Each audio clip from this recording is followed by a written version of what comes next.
I'm Jason, UFC, and today we have a story about UFC middleweight contender Bo Nickal is disappointed he did not get asked to fight Khamzat Chimaev at UFC 294. Guesses that the UFC is, quote, protecting their boy.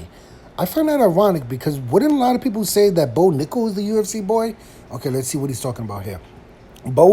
Nickal admits he was somewhat disappointed to not even get a phone call about stepping in to face Khamzat Chimaev at UFC 294. Okay, so he's like letting us in behind the curtain. That's interesting.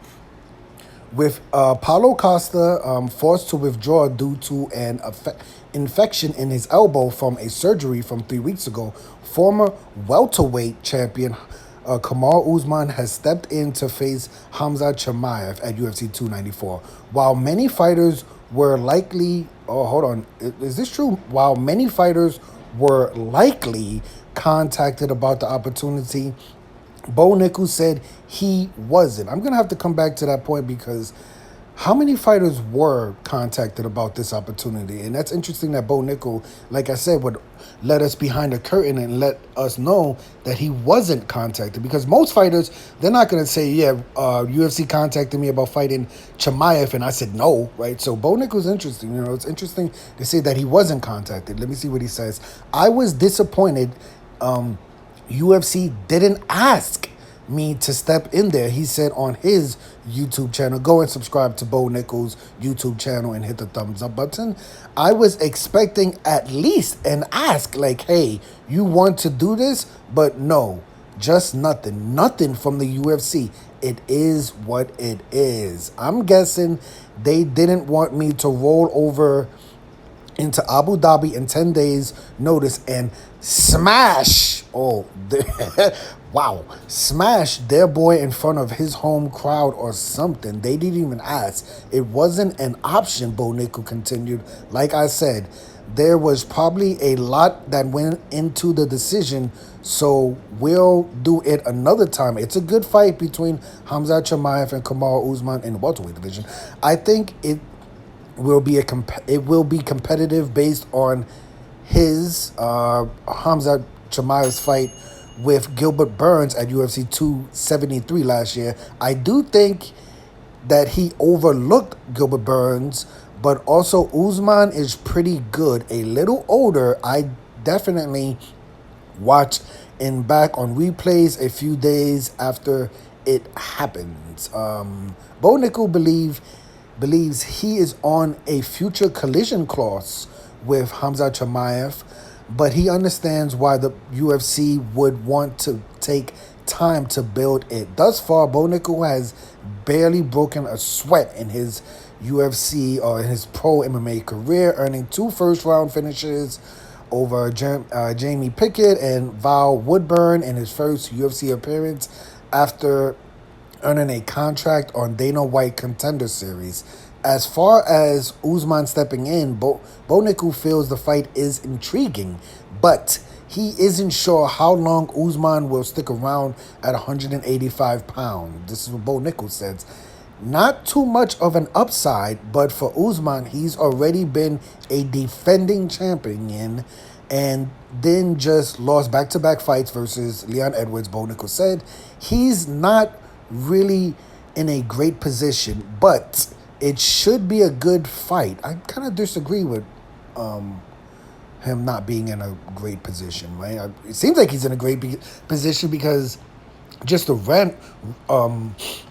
go off on a tangent real quick, Usman, you know, he has a victory over the middleweight champion Sean Strickland, and Colby Covington is fighting Leon Edwards. So if Colby Covington wins and Sean Strickland is the UFC middleweight champion, Kamaru Usman would have a victory over both of them, right? So I think he's in a pretty good position, right? Like Usman's is not going to stay at middleweight. I'll bet any amount of money he doesn't stay at middleweight. Maybe if he gets Sean Strickland for the title, that would be crazy because he's never really been on my radar.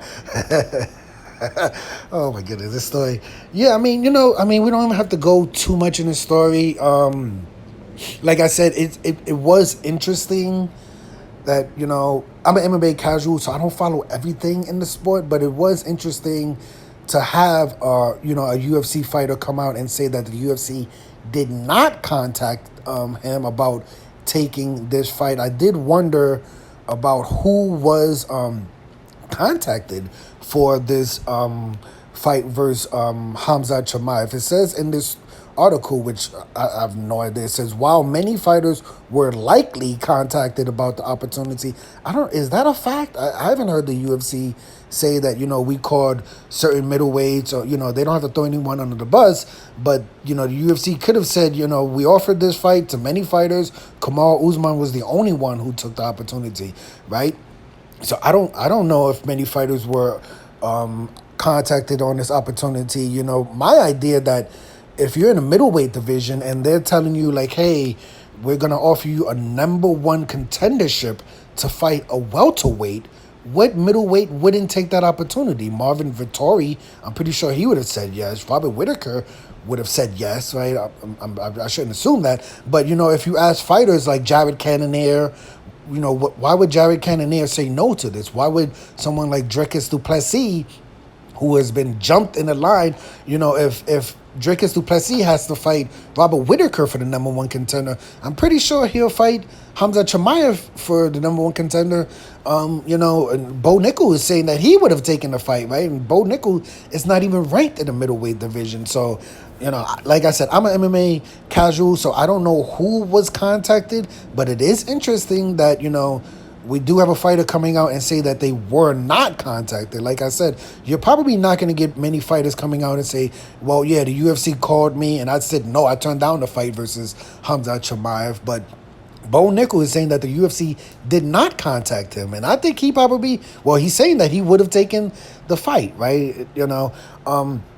And also I would say I kind of disagree with Bo Nickal on the UFC is protecting their boy opinion, because I don't think fighting Kamaru Usman is a protection. Even at middleweight, right? It's not a protection. Like I said, Kamaru Usman has a welterweight victory over Sean Strickland. So Kamaru Usman he's a bad man, right? And even at middleweight, what is it, extra 15 pounds? A fight's a fight, right? Kamaru Usman is a bad man. It's not like he's going in there fighting a middleweight who's been in a middleweight for many years. He's fighting a welterweight, right? Chimaev has fought a few fights in the middleweight division. That's fine, but he's not like an overly big Paulo Costa. You know what I'm saying? Both of them are welterweights. I think it's a pretty even fight, and I don't think it's a protection of Kamaru Usman, of Khamzat Chimaev to fight Kamaru Usman, especially when we saw the fight with Gilbert Burns. A lot of people, I wouldn't say people thought Gilbert Burns won that fight, but they saw Gilbert Burns bring the fight to Khamzat Chimaev. And if you think about it, if Gilbert Burns could bring the fight to Khamzat Chimaev like that, you would think Kamaru Usman definitely could bring a good fight to Khamzat Chimaev. But let me know your opinion of this story. I'm looking forward to Bo Nickal's next fight. I was a little bit surprised that they didn't put Bo Nickal on the MSG card, or he has no more fights scheduled for the rest of this year. So I look forward to Bo Nickal's next fight and, maybe him getting a ranked opponent in the middleweight division. But let me know your opinion of this story. I'm Jason, UFC. Today we had a story about UFC middleweight contender Bo Nickal is disappointed that he was not asked to fight Khamzat Chimaev at UFC 294, saying that he thinks that the UFC is, quote, protecting their boy, Khamzat Chimaev. Hit the like button, hit the subscribe button, hit the $1 donation button, and please tune in to the next video on this channel. Thanks a million for watching.